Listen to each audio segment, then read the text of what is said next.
Ayan na my friends. Ipiprito lang muna natin itong ating mga in-slice na tokwa. Ayan. Tapos pag naprito na, saka natin iprito ulit kasama yung special sauce. And while that is frying, ito tayo. Marinate natin yung ating baboy. Ayan. Marinate natin yung dyan. Ayan. Ito yung ating induction grill. At ito ang ating Korean sauce from Clover, from Korea. Ayan. Friends, meron tayong two methods of cooking our liempo. First is ating induction grill. Ayan siya. So naka-medium lang siya para hindi masunog agad. Okay. And first time ko gagawin to sa ating oven toaster. Ayan. Nag-line ako ng foil kasi natuto na ako from the last time. Mahirap tanggalin yung mga tubigas na sauce sa oven pan. So, kaya pumili ako ng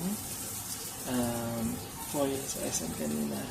So, ito, i-bake natin siya sa ating oven, yung isang strip na liempo. So, abangan natin kung ano yung magiging lasa, pinagkaiba. Okay, update. I think 10 minutes na. Looks like it's coming on pretty well. Manipis lang naman ito, so madali lang maluto. And sanay naman kami magluto ng samgyup.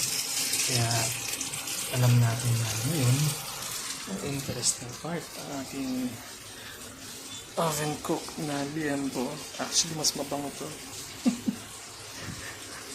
Kaya, so, meron pa 5 minutes. Naka 15 minutes timer lang siya. So, after 15 minutes, try natin siyang i-flip.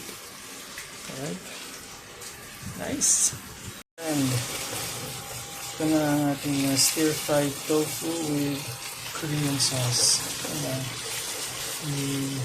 Kumbaga lulutuin na natin yung sauce habang nandun siya sa tokwa para mas masarap, mas manuot ang lasa.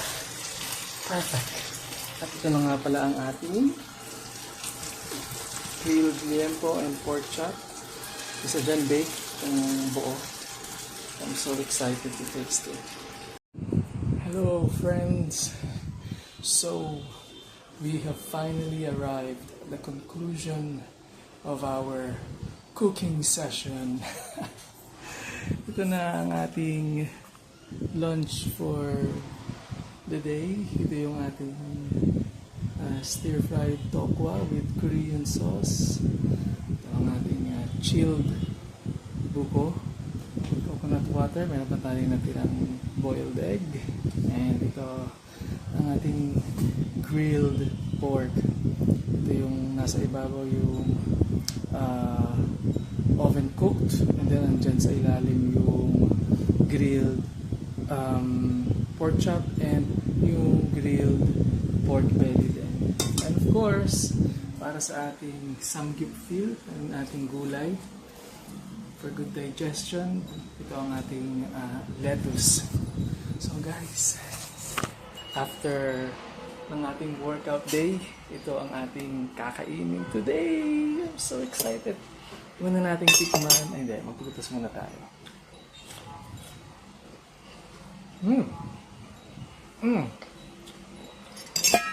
Sarap talaga naman sanas. Tokwa with some spicy Korean sauce.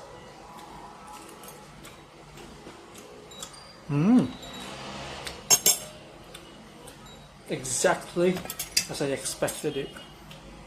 Ngayon, ito tayo dito sa ating meat dish.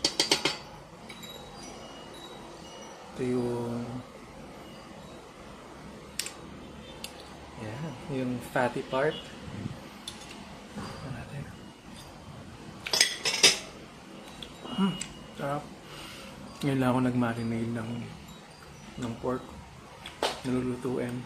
And I'm so happy, successful yung indoor grill ko sa aking induction cooker. Who would have thought na pwede kang mag-ihaw sa induction cooker? Amazing! In it!